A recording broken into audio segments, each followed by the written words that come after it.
We are live. Good evening. Good evening. We're going to give everybody a few minutes to get in. Welcome to the June installment of The Sound.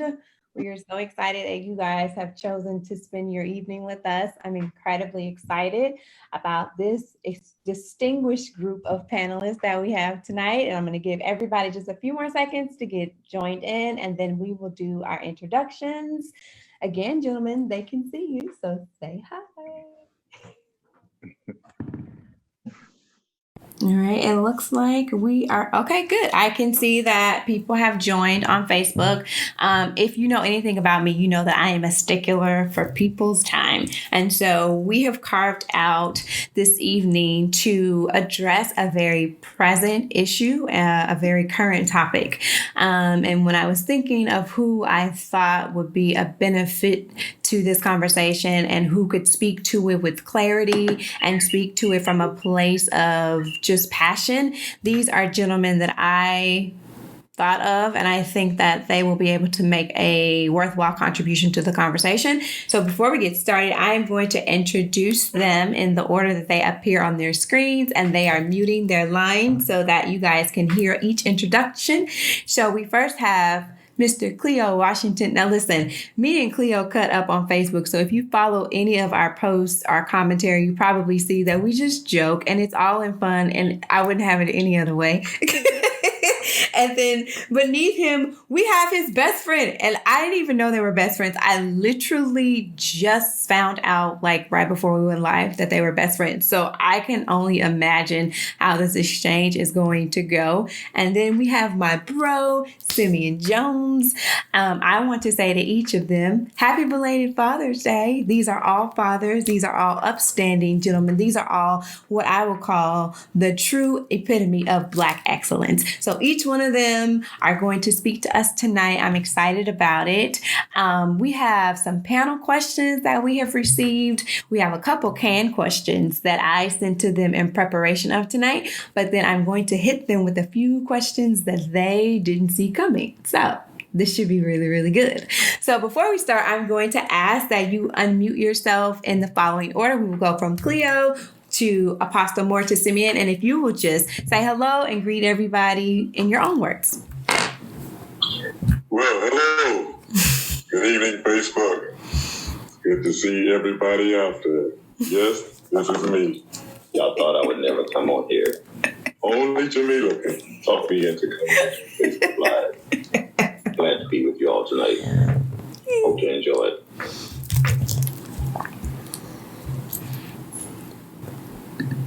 Apostle. All right. Well, thank you for considering me to be in this space on tonight with such wisdom and experience. So once again, everyone, hello. Looking forward to be transparent tonight and hope that something crosses your path and becomes an answer to whatever you've been searching for.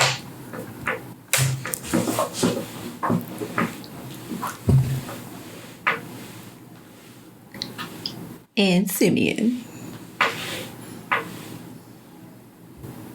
I don't know. We can't hear you, Sim. We can't hear you, Sim. Can you hear me? Now we can. Okay. Just want to appreciate you for reaching out.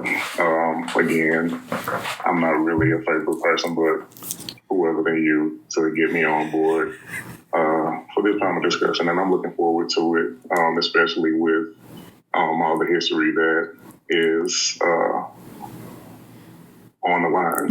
You know, I'm looking forward to it. Got two best friends, and I've been on Apostle Moore since I was in high school, so yeah, it should be a pretty interesting event tonight. It should.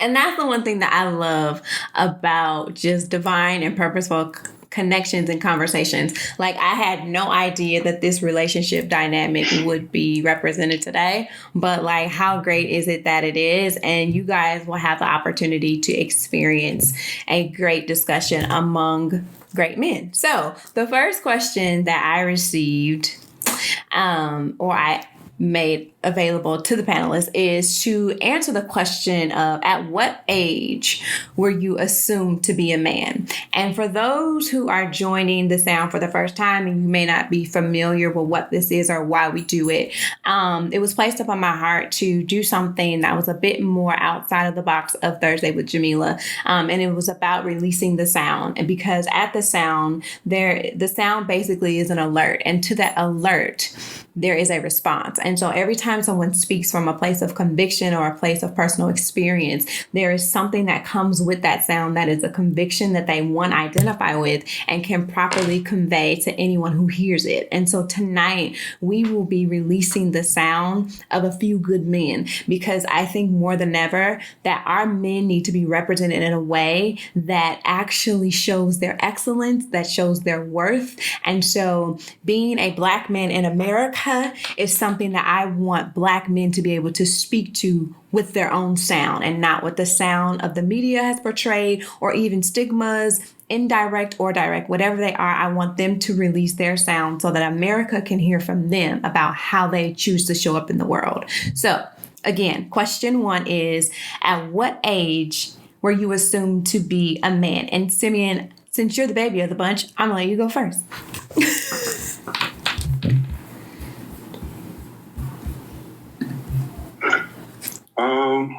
I would say 18. I went through throughout school being a student athlete.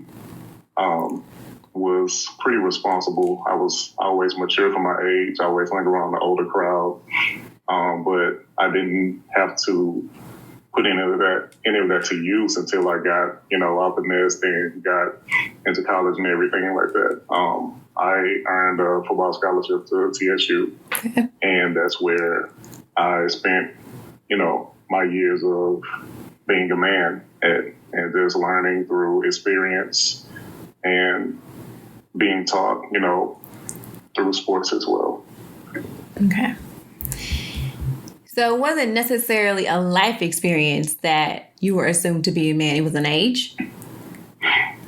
No, it wasn't a life experience for me. I had a pretty quiet, if you will, childhood. I was, I'm a PK, so to some, I was presumed to be radical and, the worst kid. But I think because my parents weren't really that strict on me, I didn't have to, wild out. By the time I got to college, I was pretty mild-mannered. So it wasn't necessarily a life experience for me. It was just the transition of going from the nest to being independent and being on my own. Okay. Cleo, at what age were you assumed to be a man? I would have to say it was, when it really hit me, it was an experience. And it was the death of my father. And that happened the summer of 1980. We went through the planning, we went through the funeral and all of that. But it wasn't until I got home and I was there with family. And I was with my dad's brother, my Uncle Bubba. And upon his exit, he touched me on my shoulder. And when I say cried like a daycare baby, he cried. And he said, "Nephew, Clete, it's on you. You got to take care of mama now. You got to take care of baby brother." My older brother had left for college. I think that was the start of when it hit me that, okay, that's scripture. When you become a man, you put away childish things. Yep. Okay. That's when it kind of hit me, even though I'm full of humor and I like to have fun. But that was a transition for me that I had to, I had to assume responsibility. Yeah. I had to kind of be man to my younger brother. I had to take care of mom, take care of the house, make sure things is going at 17. Wasn't quite there. Didn't make the right decisions all the time, but I believe that's kind of when it started for me. Okay. Apostle? 19 years old. I signed for my first mortgage for my house. I was buying a house at 19. My father said, "All right, son, when I turn 18, you can go to college or military or get a job, but you won't do nothing. I never forget, it's like when I graduated, that week he said, hey, it's time to get to work, man. And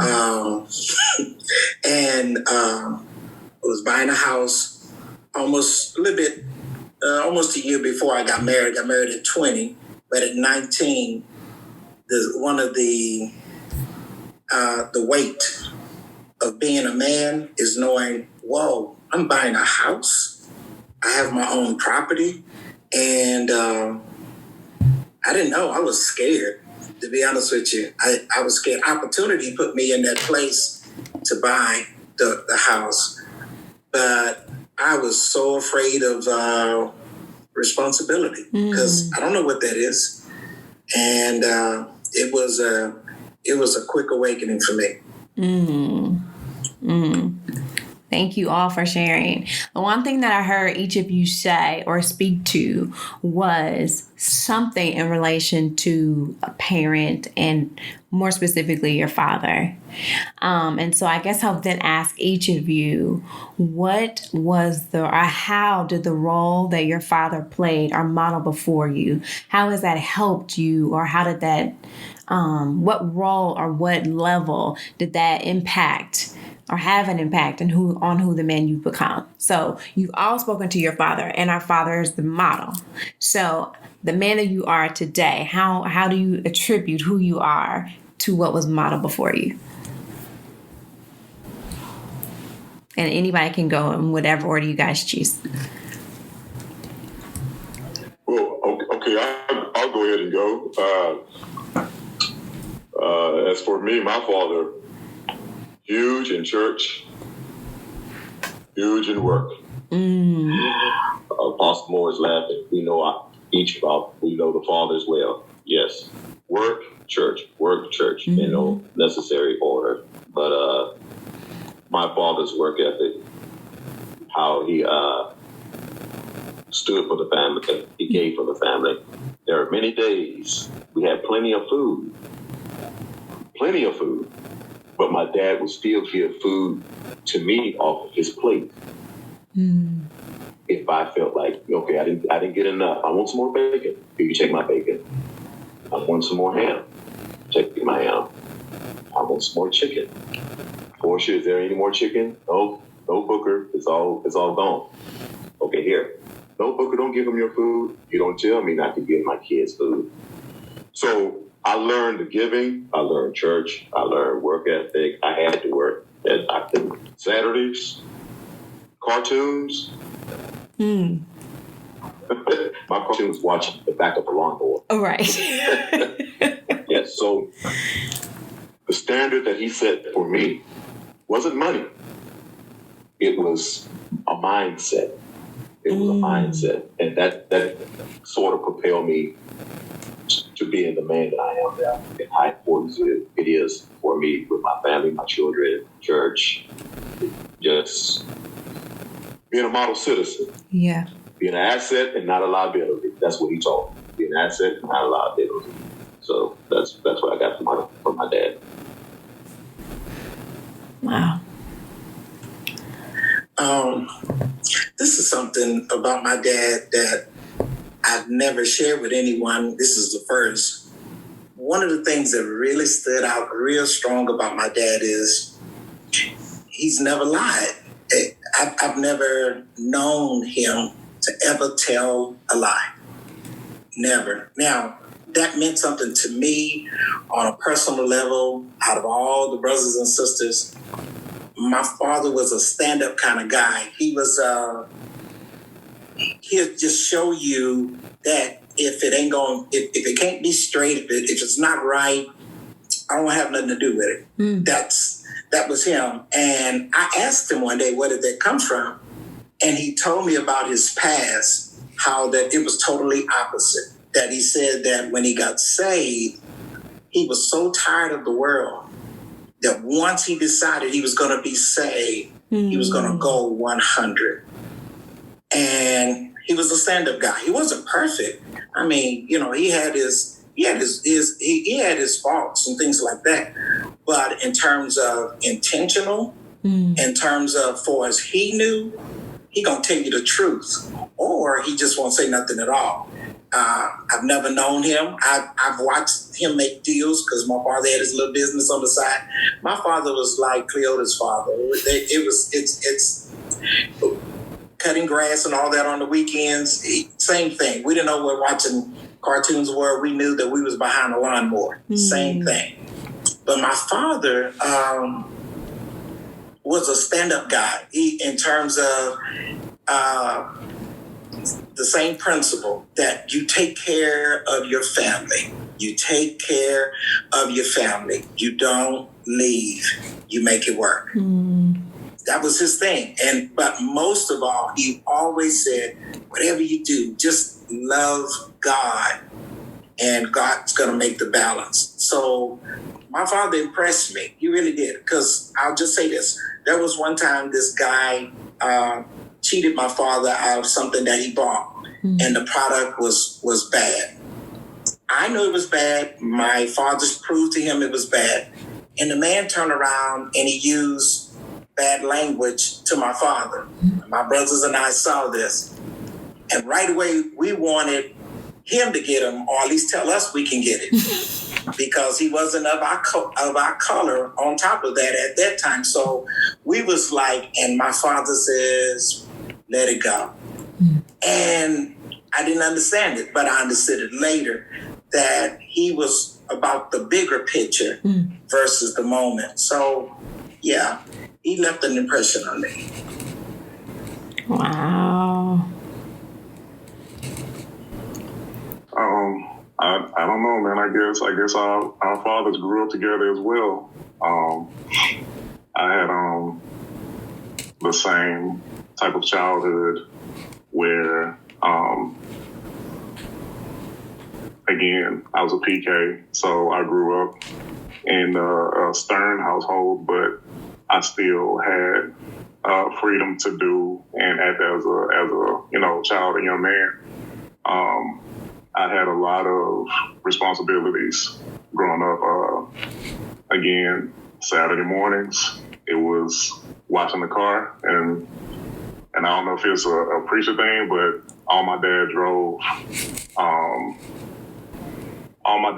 were Cadillacs and Lincolns. So, you had that white wall around the side. So I had to get a SOS pad. I had to have that white wall, real white.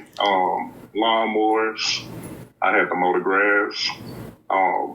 He wasn't real big on me doing inside work, and I know, that can be a different topic, when it comes to gender roles, if you will. But outside of the house and,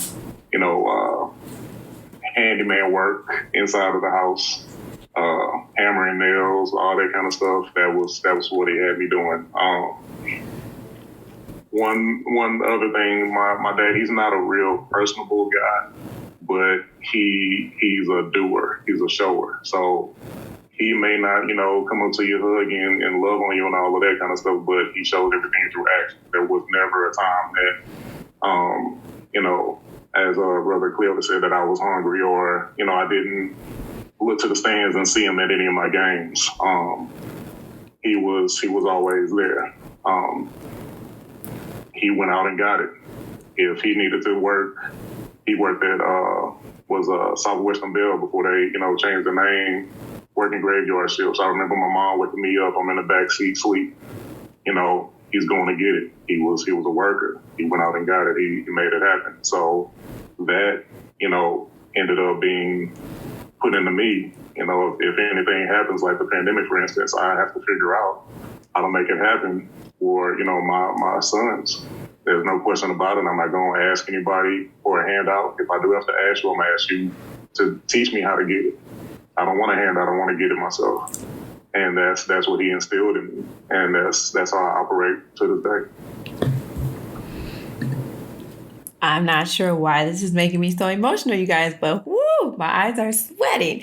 I would like maybe to ask Cleo, if you would, because one of the comments that have come across is the dynamic or the difference between the dynamic of a father-son and a father-daughter. So the man that you have attributed yourself to becoming has a lot to do with who you are as a man. What is the role or what is the dynamic like, in your opinion, when it comes to being the model before a daughter? How does that help cultivate or mold a relationship?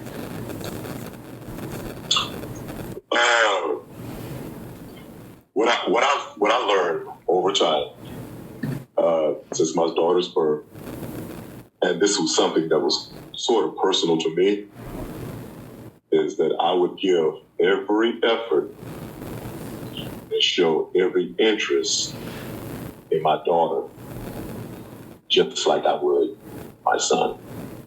It may be on a different scale. As far as my son, it could be sports.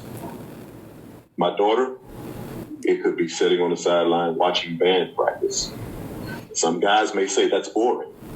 There's no scores, there's no competition, but that's important. So I based it on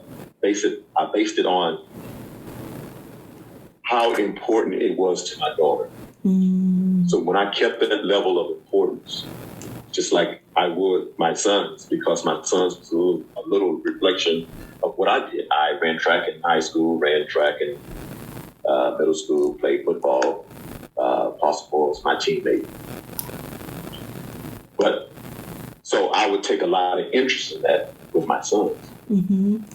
But I made it a point that I would take that same interest and keep it on the same level as I would, and hear her just like I would hear my sons. A lot of the topics that I didn't know about, I didn't have an answer for, because yes, it's a woman. It's a woman thing a lot of times.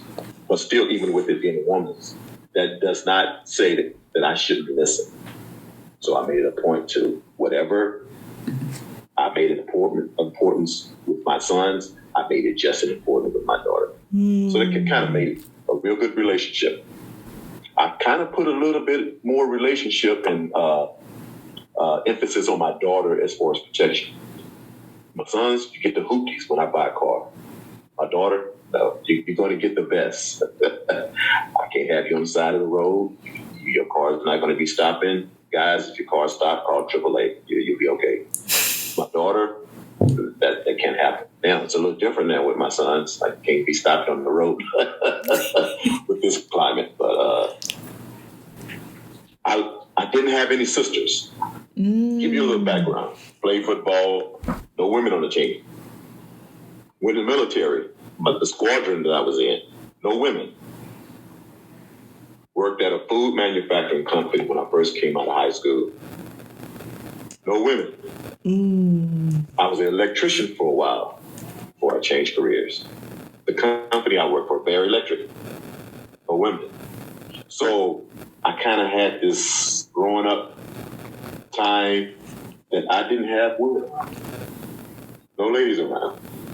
Only mom, a couple of aunts. I didn't work with them. I was with them 8, 10, 15 hours a day. Right. And here comes Kiana after Simone. I'm like, okay, what am I going to do with this daughter? But sometimes you can make it harder than it actually is. Just sit down, take a breath, breathe. Okay, yes, this is your daughter. This is what you can do, and you can achieve it. You can take this approach. Don't make it harder than what it is. Would I say it was easy? No, I won't say that it was easy. But I found it to be fun. It was a learning curve for me. But yes, I took it upon myself to take that same approach as I would with my sons, I did with my daughter. So. That is amazing, Apostle. I know that you also have daughters. And so I guess I would maybe ask you to speak to having daughters, but then having two personality types in a daughter to father. And how did you navigate being the father that those personality types needed, right? Because you don't present the same person that you are as a parent to both children. You parent the child. And so how did you adapt to parent both of those personality types? Because we as women can be 3 people in an hour. So how did that work for you?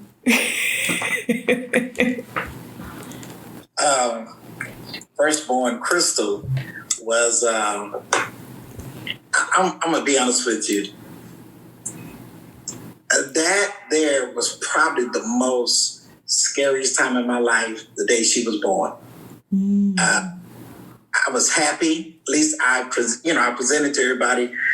I was scared. And I'm be honest with you, my main thought was, I don't want to fail her. I don't want to be a failure. And what if I can't provide for her for the rest of her life, my wife's life, my daughter's life. And Crystal being the firstborn, I was scared. I'm telling you, it took me a while. And to the point to where even when she was born, San and I used to have a clash because at nighttime I was sneaking there and go get her. And it was real difficult. And if I was going to go to the store, she'd catch me going out the store with her, out the house with her. I was that way about both of them. But to answer your question about the difference in the personality, between night and day, Crystal, as a child, didn't have natural tears for years.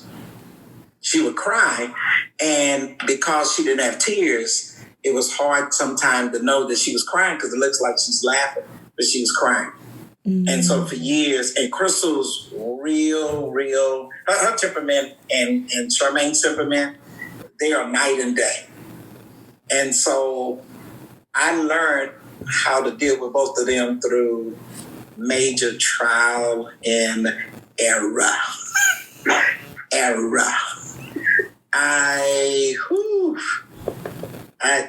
I messed up a lot trying to figure them out because I knew better than not to try to make Charmaine be what Crystal was. I knew better. I knew, first of all, Charmaine ain't going for it. Charmaine is, it's the name Charmaine. It's Charmaine. She's her own and has always been. I never forget Charmaine trained me as a child. We used to practice with them before we went to out to eat, and Charmaine was a little bitty old baby, and we were with family in Houston, and certain things we said you can and can't have. Well, Crystal knew, and even when Crystal was her age, she knew once we said no, you leave it alone. Charmaine would work the whole table to see who can get Dad to leave me alone so I can have what I want. So, yeah, and it worked. Everybody, let her have it. And I'm looking at her, and no matter how I gave her this straight face, Charmaine was determined she was going to drink that drink that I said no to. So I've been trained by my daughters how to respond to them. I didn't know. And being a parent, you try things and hope it works. And hope you get it right. And then later in life, my daughter sit down and had this talk with me because I've always told them they can tell me anything, no matter what.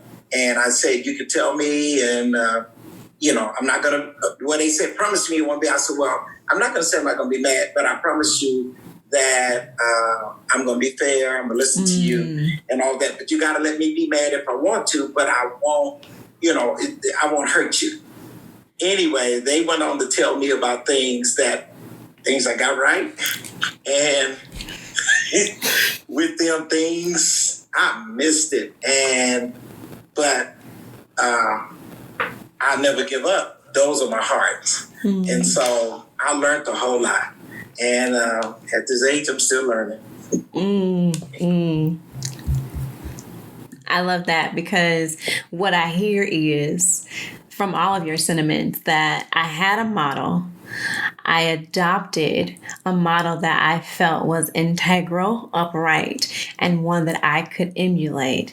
But then you've also decided to navigate a path to be who your children need you to be when it comes to fatherhood. So for that, I salute all of you.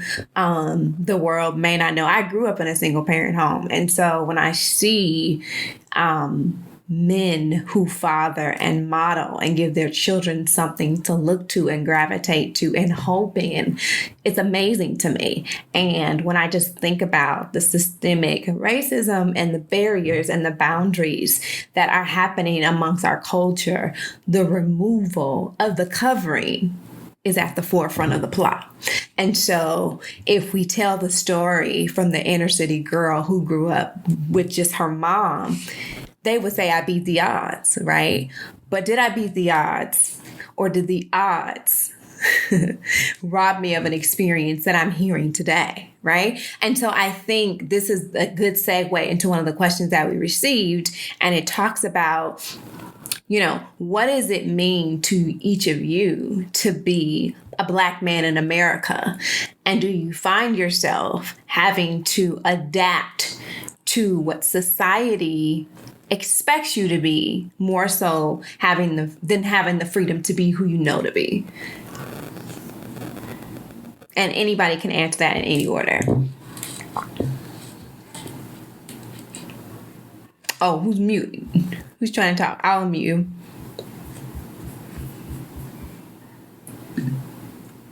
I wanted to hear Simeon from his perspective because of our age difference.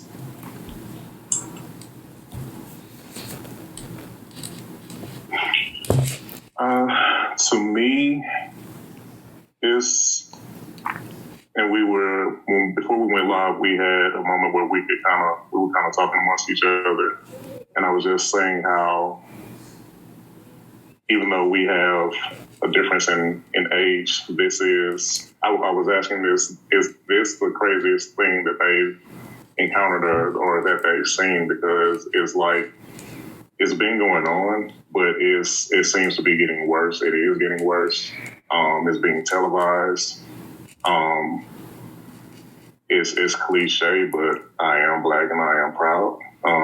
And the crazy thing about all of it is I'm a father to two Black boys.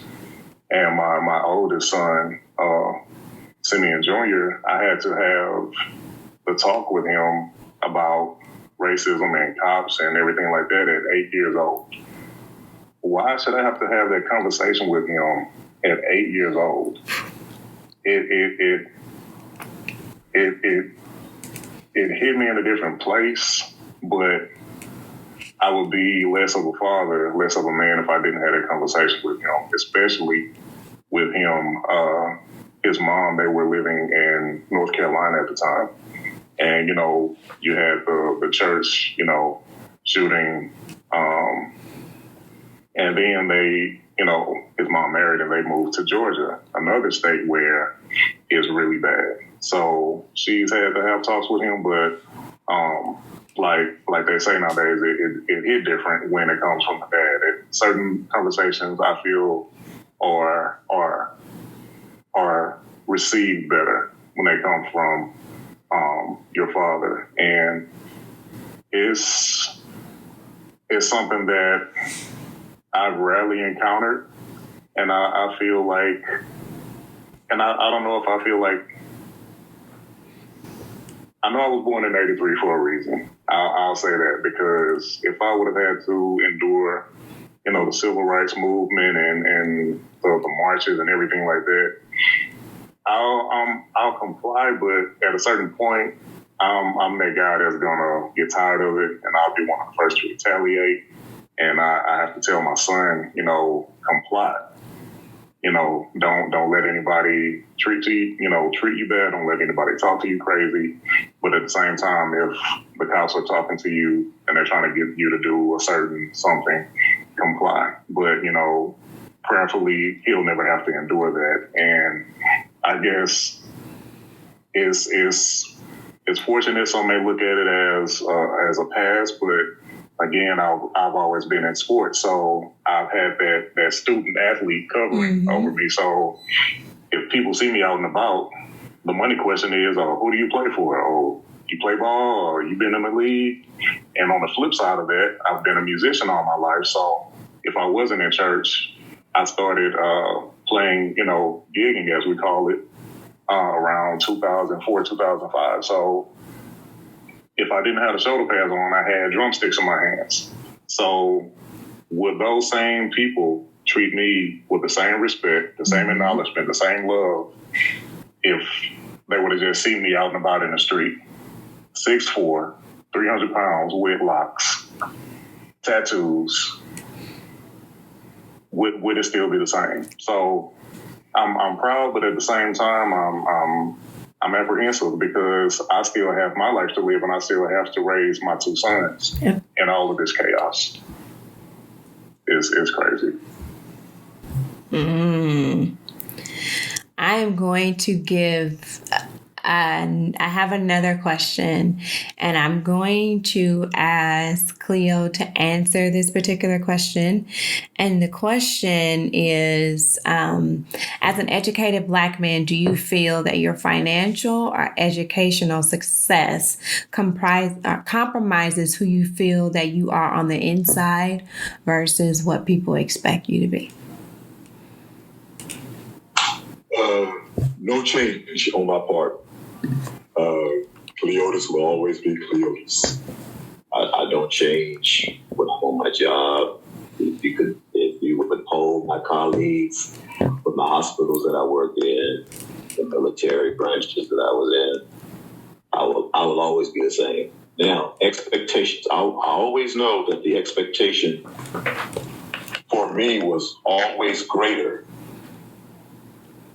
than the colleagues that I work alongside. Had some experiences that was pretty negative. I'll give you one example of experience of working at Texas Medical Center at one of the hospitals. I won't call the hospital's name. Walking from the elevator with another colleague of mine. I'm occupational therapy. She's physical therapy. And upon exiting the elevator, I had one of the volunteers to walk up and say, "Oh, sir, I'm glad you're here." And I kind of looked around and was like, "You glad I'm here?" She said, "Yes, there was a spill on the bank of elevators on bank number B on the other side." I said, "Okay." She said, "Did you bring your?" She said, she looked around. She said, "Where's your cam on the wheels and your mop and all that?" I said, "I don't have it." I looked at my colleague, and I said, "So what are you saying? What do you want?" "Oh, I just want to know if you had your stuff so it can be cleaned up." Mind you, I had my clipboard, I had my gait belt, I had my blue colored scrubs, identical to my colleague that was standing right next to me. So she saw the color of my skin and thought I was in housekeeping. And so I said, "Oh, I understand. I'm a Black guy. So I'm in housekeeping." She looked at her. I said, "I have on the same uniform she has on, but you didn't ask her." She said, "Oh," she went to apologize. I said, No. I needed you to do that so she can see that." So we went on to the nursing station. She sat down. She cried. Oh, she cried. She looked up and she said, "Wow, I saw that.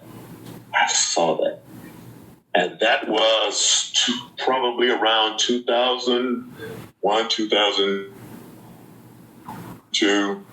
And with all this that's going on now, guess what?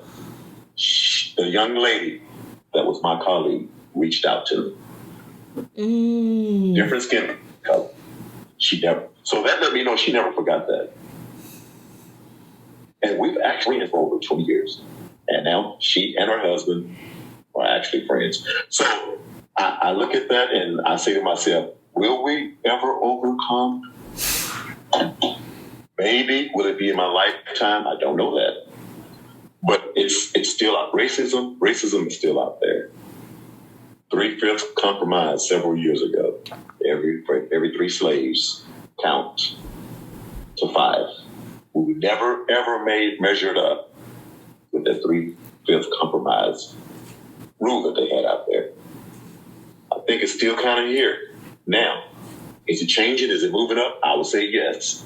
Is it moving up quickly enough? No. Has it moved up enough? I would say no. So I think even with me and my experience in my education, working in the profession that I'm working in, I have to always say, okay, let's face the reality. Don't change and try to switch sides and change and get trapped to where I can never come back. You have to be able to come back. You have to be able to stay with reality. You get out of reality, you're trapped and you can never come back. Oh no, Cleo, you could never go with us. You can only go with them. Oh, Cleo, you can't work in this neighborhood. You always wanted to work in this neighborhood. Oh, Cleo, you could never treat this patient. You can only treat this patient. So there's a reality. There's a fine line with the reality. But as being educated, working in the profession that I'm working in, I see a lot. I'll just leave it right there. I see a lot. That the way people receive treatment as far as therapy. I work in rehab and I do home health. That's what I do. I go in homes. I do home health. I see older people. I take vitals. I do training. I order equipment. I make sure they're safe. They're not feeling bad. I do my vitals. I call 911. I recommend they go to ER. Really hands-on. With that, some people will not go in those homes that I go into and give that person the same type of treatment. I know that. And I know I'm on Facebook Live. Someone's going to question me about it. I'm ready for it, so that's okay. But my experience with that, being educated is good. Finances does not change me. You can ask possible. Cleo will always be Cleo. It would never change me. There's no high, no low. I don't look down on people. I don't judge people. I forgive people. That came from my mom. I know this is a male topic tonight, but I was really taught that by my 90-year-old mom. So that's it. You said something there. I'm going to reiterate it, and then I'm going to give you a question, Apostle. Cleo said, don't change to the point of becoming trapped without a bridge to come back. And that is, if you got anything out of that, because he said a lot, I want you to hear that, because what he is saying is you have the freedom to evolve and be a better you and present the best version of you, but you can never forget the journey that it took to become you. And so don't get trapped in this over evolving into what society expects you to be, that you get trapped to the point to where you can't come back. Because the reality is this: representation matters, education matters, and being bridges matter. But there's always a start and an end to a bridge. And if you can never go back, because someone's bricks were laid for you to be able to cross over, I say that from the deepest of my heart. I am the mother of a woman who was the first African-American woman to be a state trooper in the state of Oregon. And my mama is in her 50s. So that speaks to the fact that we will still be the first in many arenas. And even in being the first in many arenas, there is somebody's blood on the trail that you took to get to the other side. So don't evolve and forget the trail that you took to get there. Whew, it'll take me out if I stay there. So I'm going to go to the next question. But Apostle, the one thing that I want to ask you is this.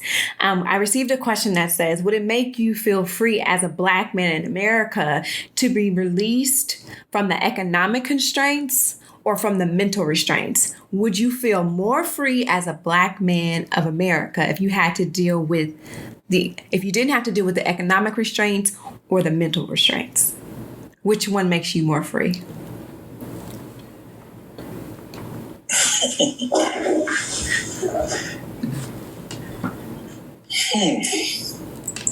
Um, much of my my mental stability has a lot to do with my financial stability. It's because I'm a provider.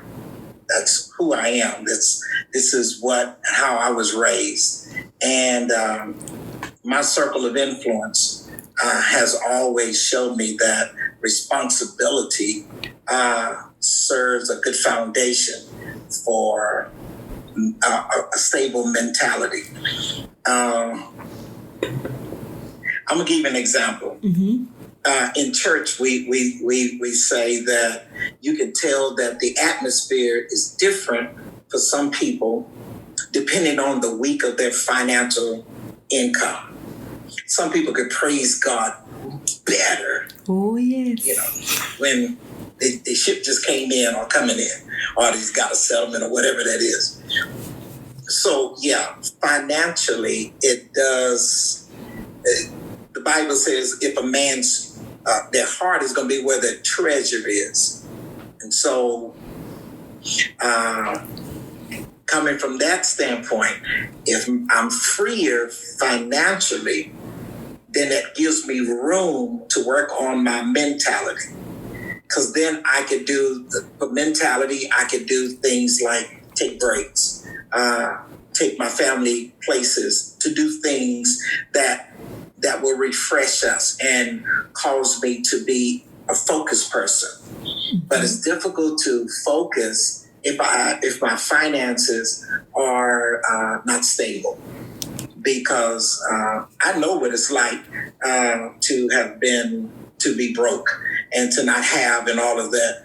And I thank God for that experience, because I learned a whole lot about my mentality when I went through that avenue. So for you to ask me that question today, I would say that financial stability, that's the thing that would undergird my mentality. I'll give you another example. I have to do this because I'm a preacher.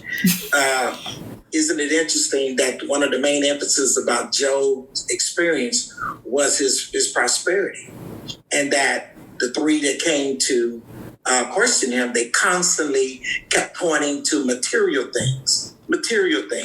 Of course, they said material God, material God, material God. But the main thing that they kept throwing at him was, look what you lost. And even his wife was recorded when you looked at all the, go ahead and sever the tie, curse God and die. But he had something in him.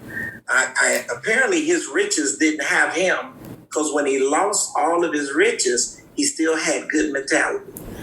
So I think that one thing develops another. That after you have and you've lost all, and then you learn how to find and build back up, when it seems like you're less or losing again or lost again, you won't lose your mind, because you said, I've been here before. I know what it's like to build from a place when you've had a lot.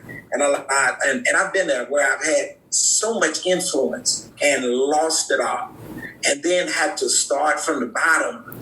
And thank God I had good, stable mentality to come on back and not throw it all away because I lost things. So, yeah, I think that financial stability is very important. So let me follow that up with this. So, do you think then, I'm not going to insert my opinion, I'm going to ask you all this then. So do you think that there is a link and there's an intentionality behind the financial gain that our culture is afforded opportunities to achieve? Walk with me here, because I work in HR. Right. And so I have done pay gap disparities among genders, among nationalities, educational gaps, all of it. Right. And so if we look at it and we look at, I will call it redlining, cultural redlining. That's what I'm going to call it for this. And so if we think about it, even when we are top of class, even when we have exceeded benchmarks, even when we look good on paper. Still, then when we show up, we are not truly offered, in all cases, what is justly due, because we've had cultural redlining that has transpired in certain sectors of cities. And so the educational resources are not the same level that others have received. The attention to learning patterns and the development of childhood cognitive ability and things like that, it's not the same, right? And so the financial security that some get, although better than what they come from, is still beneath what they're due. Right? And so we say, well, it's better than, so I accept. And so we have a peace of mind about what we've acquired, but in ignorance, meaning lack of knowledge, we still are beneath what's justly due. Right? And so one of the things that I find to be the nugget that I can pass on to others is to know how to negotiate your worth. So no matter what you show up to, no matter what table you eat from, do your homework. You should never show up in a room that you haven't studied and prepared for. You should never show up to a job interview that you've not done a salary market analysis for. I'm going to give you the HR perspective, y'all, because this is just who I am. And so when I sit at tables and I've looked at resumes, this makes me teary-eyed, because I worked with a group of people who I knew were not being given their worth. And they weren't being given their worth because they didn't know how to negotiate it. All they knew was, it's better than what I left. I watched people change jobs for 25 cents an hour, but lose so much in benefits that they needed for their family for 25 cents an hour because it's better than where I am. And so they gained this financial security, but were headed for a road of mental anguish that they didn't see coming. Right? And so I've watched it happen to so many Black men in particular, because tonight we're talking about the sound of a few good Black men, and I really want to put you all on a pedestal. And so I would ask you all, in your own areas of expertise and the businesses that you've worked in, what is a nugget that you can give to somebody else who is a Black man, who is a threat because of who he is? When he walks into that room, what should he be doing to make sure that he's not only seen, but that he's revered, because what he says is befitting to the room that he's in?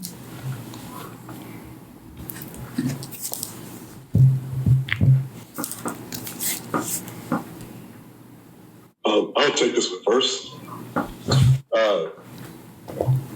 First thing I would say is, to every Black man, is always exceed their expectation. You always want to come to the party prepared, just like Jamila said. You want to come prepared. You want to do more than what job description is before you receive that job description. Know the areas, know where you're going. I'll use my own personal experience. I went on a job interview. I was dressed nicely in a suit, business shirt, business tie, shoe shine, sit down. They opened up their little folders with my resume and my application. And I planned it. When they opened it up, they start talking. I said, I'm sorry, just a second. I pulled out my folder. I opened up my book. I flipped the page. I let it be seen that I already had some questions that I wanted to ask. And when they interviewed me, I interviewed them. And when they began to talk, I said, just a second, to write this down. But the next thing, they started talking, okay, I need to write this down. Got to the end of it. That interview ended up being an hour and 45 minutes. 3 people sitting on one side, I'm sitting on the side. And so I got to the end and I said, okay, this is not my first rodeo. I've been in been in therapy for over so many years. I looked him straight in the eyes. I said, I've been doing home health for a long time. What area do you want me to work in? Well, we're kind of looking for someone in this area. I said, okay, so you're looking for someone in this area. In my mind, I'm saying, okay, that's the area that they don't want to work in. You need someone over here.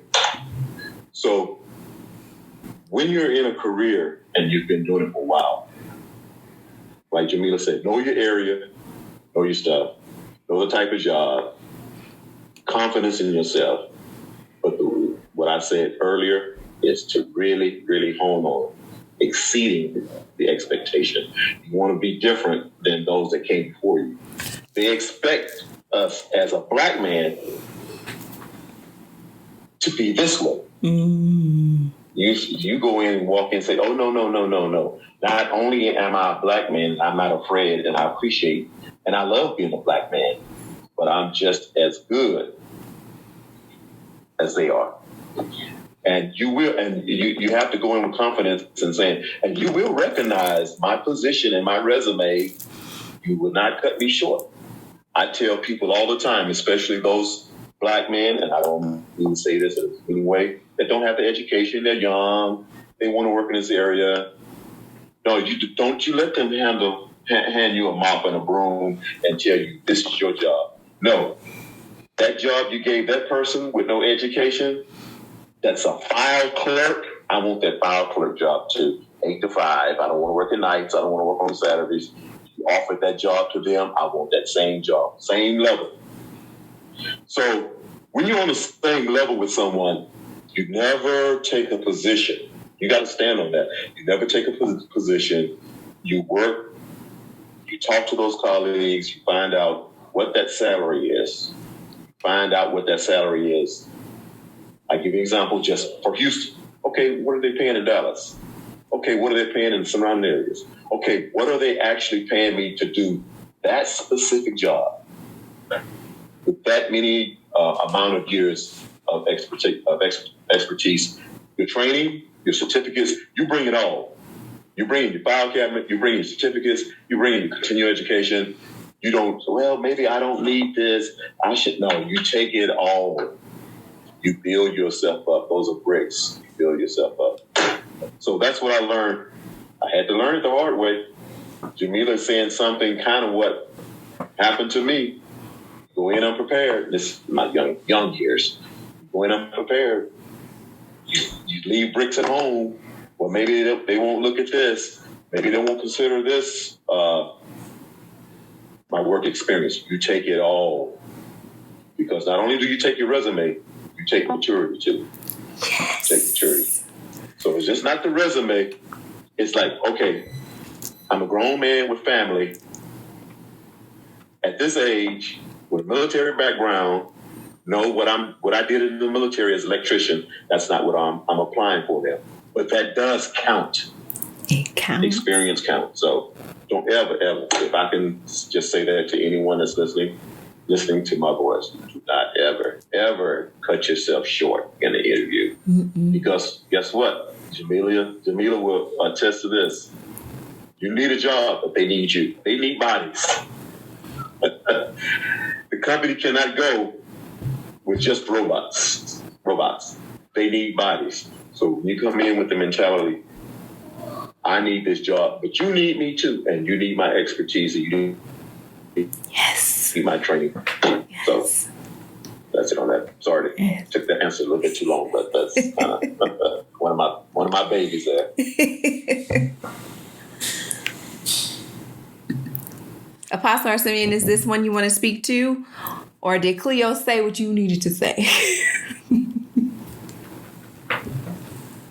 Yeah, he hit it on the head. I'll let that be. Okay. I have another question here. As a Black father, we are a couple days past Father's Day. And so, like, I've seen pictures, that lead up to Father's Day in comparison to the representation that you see in the stores for Mother's Day. Right.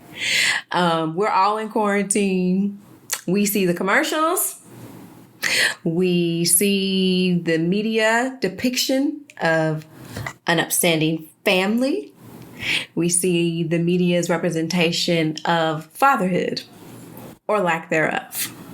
So my question to each of you is, as a Black father, does the media's representation of you affect you? And if so, how?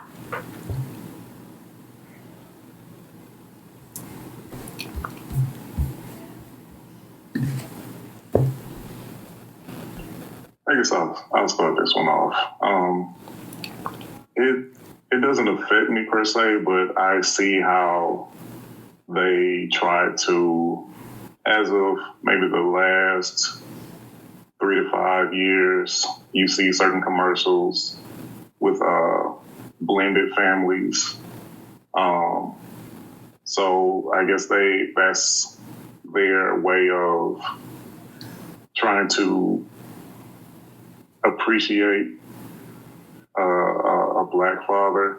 And sometimes it's the other way around. It may be, a Black mother, but I'm not really affected by it. But I'm just paying attention to what they show us or what they feed to us on social media and on TV. So that's all I have for that one.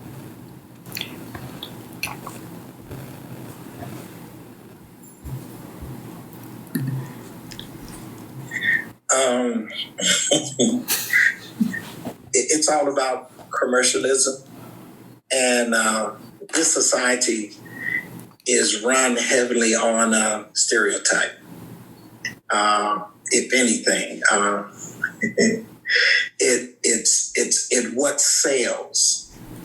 That's what society is about, is what sells. They don't care about the fallout, the effects, or what shadow it casts on whom. If it brings about a profit, our society has always been about the bottom line. And so what they've done is taken a market, so to speak, and someone told them this is an image, and they're selling it. Now, what happens is how does that affect those that love me personally? How does my children? Because at the end of the day, it's those that I'm in relationship with is where I find my value. I find my worth. I find my solace in those that I'm in relationship with. And my children, my family can laugh at that pressure that they try to pose on us. We can laugh at that because we don't have to have that to say that, okay, you're a good father, or this is how I should appreciate my father. Because we're in a relationship, they respond to that, and they feel that. They give it from that standpoint. And then we're happy. So what we do is we try to share that and be transparent. And we make it that on Father's Day, we make it about everybody. If someone does not have a father, and this is the point that I'm trying to get to, or they are distance away or whatever, we grab them and we bring them in. And Cleotis tell you, this is what we do. We bring them in. Everybody, my family, my parents was that way. Bring everybody in. If you're distant, if you're estranged to your family, bring them in. If we're doing something, and especially like for Father's Day, we make them a part of that, because to us, that's real living. So that we can hopefully frame their minds that this commercial thing that they're selling, because it's fake, because after that day is over with, we really want to hold on to something that's real versus something that was presented on a day called Father's Day.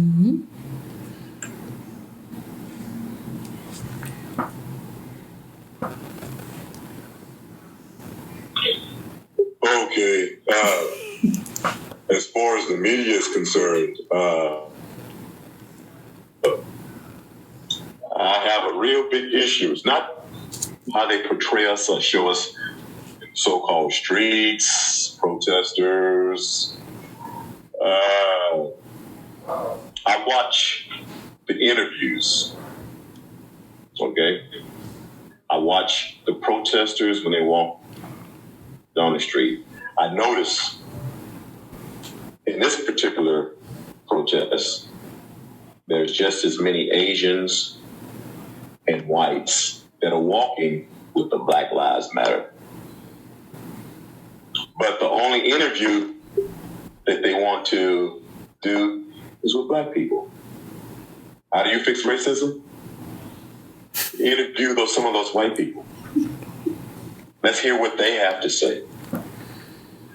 On CNN and MSNBC and all the other networks, when you're having a panel discussion, just don't have a moderator of a different race and then the other 5, 6 people are black people. And then ask us, so, he put his knee on his neck for 8 minutes and 46 seconds. How did that make you feel?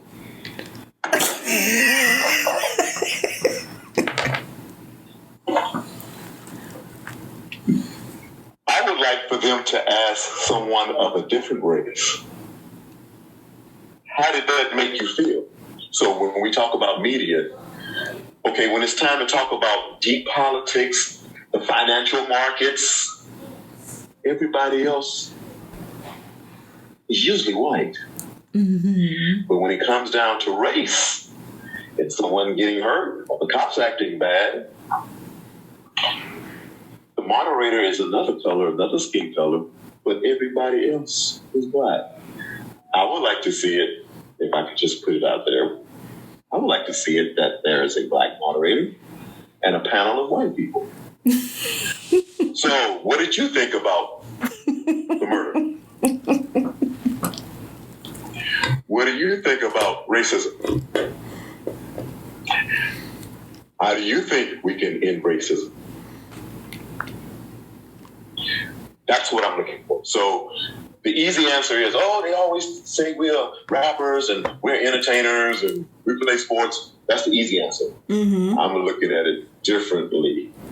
Things and issues like this happen. I want to hear from the other side. What do you see? What do you say? How do you feel about this? How do you think this can end? It's easy for me to ask Simeon and Apostle Charles Moore, how can we end racism? That's easy. I could sit in Jamila's seat and be a great moderator that she is and ask those questions. No, let's turn it around. Let's ask them. When I say them, let's ask white people. I mean, let's be open about it. How do you feel? Do you think supremacy is bad? What's your take on supremacy? You'll get a good answer from me on supremacy. That's easy. I can give an answer that a baby can understand on supremacy. But what about you? So, media and how they portray us is they put us in a box. If I can put it in a nutshell, they put it in a box. We can't answer, we can't moderate, we can't discuss the financial situations, we can't talk about the markets, we can't talk about what's bull, what's bear. But we can only talk about this. Mm-hmm. So when I see media and the black people, I see they put us in the box. And I think it's time for them to release us out of this box so we can answer other things. I'm gonna say something here, because I am one who people probably say that I'm an overthinker or I see beyond what's there. It's just who I am. But I've paid attention to the timeline from soon after Mother's Day to current. And I've watched what has been in the forefront of the media conversation, what's being portrayed, and how we're being presented. And the one thing that I can say that I have found a bit of frustration in is I'll just speak to Houston. So if you're watching outside of Houston, what I'm going to say is relevant to what is happening currently in Houston on the news and airways. So as we talked about soon thereafter Mother's Day, Memorial Day, they waited to have press conferences until after protest had occurred. But they reopened the city prior to. COVID-19 test results and trackers and trends were being taken in a 2-week increment, right? So they wait to report till after protest. That's intentional. We then give people gas to say, oh, the numbers have peaked because people are protesting or because we have 60,000 people in downtown Houston. Incorrect. So the one thing that we will stop doing is stop treating us as if we are uneducated and we don't fact check like you do. So the numbers that were being reported after the protest actually had to do with the reopening of the city prior to. So those who went out and had fun and had barbecues and did what they wanted to do are actually the contributors to the results that were portrayed on the screens and on the graphs. And so all we did was give people ammunition to throw darts at peaceful gatherings, demanding change and demanding that there be an eradication for justice. But we only shed light on who we attribute to be less than. But as Cleo just pointed out, we had just as many non-Black participants in these marches, in these movements, leading these charges, showing up, stating their piece. But let's attribute it to this particular group. Father's Day just happened. Houston has alarming numbers the next day. Dad couldn't even go to sleep and enjoy the rest of his steak dinner digesting on his stomach before he had to wake up to, oh, Houston, we're not going to shut down the city. We're going to keep doing it. Everybody go out there and do your best. It's a personal responsibility. 24 hours later, oh, you've got to wear your mask. Houston, we have a problem. Houston, we have a problem. Now Thursday, oh, we're going to pause the final phases of our reopening. It's a great way to take away from a moment in which the men of this world deserve to be celebrated. It's a great way to pollute the airways and take away from the men who deserve to be celebrated. And now that I think about it, I just love how God works, because I think the timeliness of the fact that this is happening on the airways today couldn't be more God, right? Because I get to now do my part and be responsible with the platform and reverse the media. No. I'm glad that you shut down and you're going to end or pause on your phase. But on this Thursday, I'm going to salute men who I knew are out here doing their part. I'm going to go and give these men an opportunity to change the narrative, because you can't speak for us. You don't represent us. But if you give us a seat at the table, be prepared to hear us. And so I just think it's incredibly time. I just watch it. I watch it. And I'm like, at some point, I got to turn it off, right? Because I have to make sure that what I say is never a misrepresentation of who I stand for and then who I represent, right? But I just think it's interesting. I think it's incredibly interesting. And I want to say to you all, thank you for taking the time to come here, to share your voice, to give another perspective. And I think you all did a phenomenal job of speaking to the few good men topic, because you guys have all given a different narrative. You all come from although you guys were interconnected in some way, even your experience in life has varied. And so I would just say, I'm going to give you all about a minute each to maybe give your closing remarks to those who are watching. I just want you guys to know you have received so much commentary and so much feedback on Facebook, which is why I keep looking this way. What you have said to the audience tonight really has been impactful. And I just want to give you one more round to give your closing remarks before we end tonight's broadcast.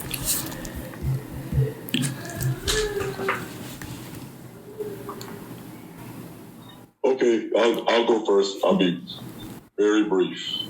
We're kind of discussing manhood and our position in the world and with our families. And so I just wanted to read this scripture. I'm going to read it. And 1 Corinthians 13:11. When I was a child, I spake as a child. I understood as a child. But when I became a man, I put away childish things. So getting to the point of child to man is really a mindset. It's not based on masculinity. It's not based on how much weight you can lift, how deep your voice is. It's based on your mindset and being able to transition from a child to a man. And when that was written, there was no Tonka trucks, there was no Xbox, there was no Atari, there was no jumping jacks, there were no jacks, there was no G.I. Joe with the Kung Fu grip. So what childish things did he put away? If none of that was back then. It wasn't toys. It wasn't games. It was the playground. It was here. Preparation. When you get to that point to where you become a man, you put away the childish of the mindset. I love it.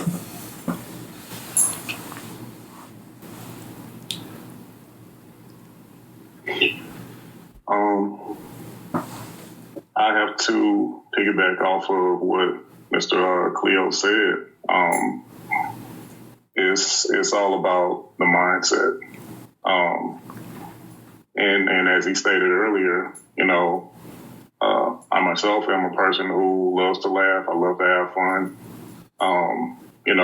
Just upon looks, you may think that I'm this stern, person, maybe mean perhaps, but I love a good time. I love a good laugh. But when it comes down to handling your business, when it comes down to the responsibility of being a father, being a provider, you have to put that to the side and take care of business. Even sometimes you may have to be a little bit more stern with people who take you lightly, just to let them know that, okay, it's not all fun and games. I'm here to do a job, or I'm here for my kids. I'm here for my wife, if you're married. I'm here as a provider, and I'm going to be. So get used to my face, get used to seeing me around. If I make you uncomfortable, then I don't know what to tell you, because I'm going to be here. So put your responsibilities first. Take care of your job. Take care of your kids. Check all the boxes, so that way at the end of the day, no one can, tell you what you didn't do. They can only say what you did do. That's all I have on that. Thank you.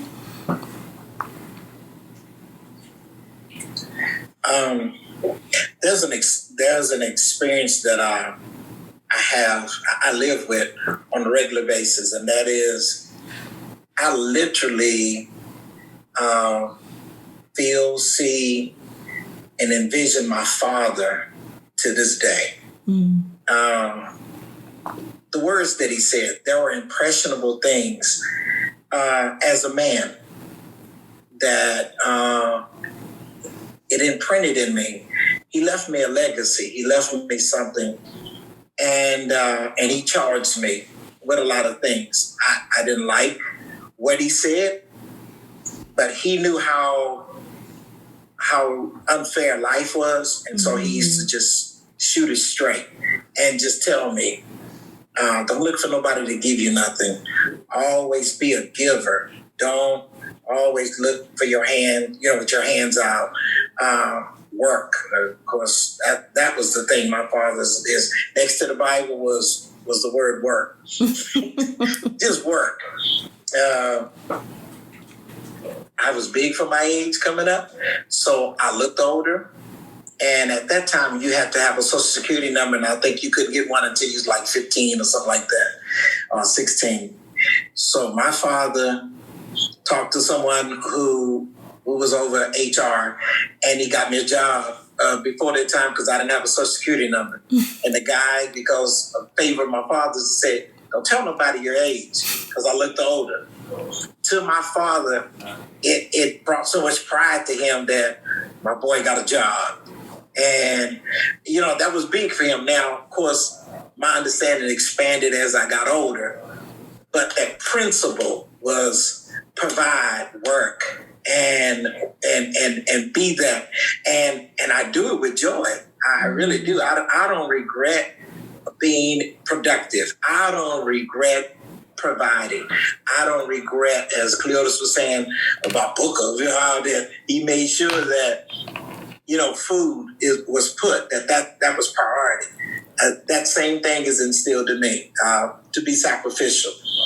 But as a man, the mentality is that I'm ever changing, even at this age. Yeah. I have made up my mind that I will not be the same when I leave this earth. Yeah. That as opportunity, as the pages change on the book of life, I will always invest myself in something bigger, better, Yes. to make sure I'm informed, and so forth.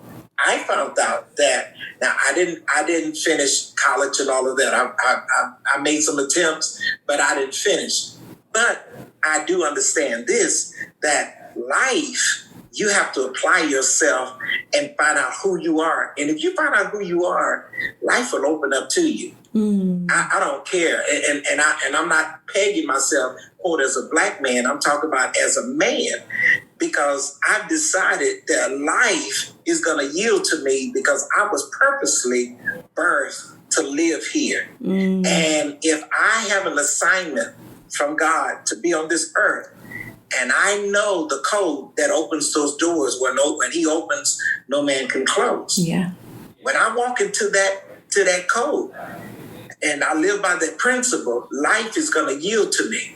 So to inspire all men who feel hopeless, first thing you have to do is get hope. Yes. And hope thou in God. And then from that standpoint, if you know your purpose and find your purpose as a man and as a black man, I tell you, there will be doors that no man can close.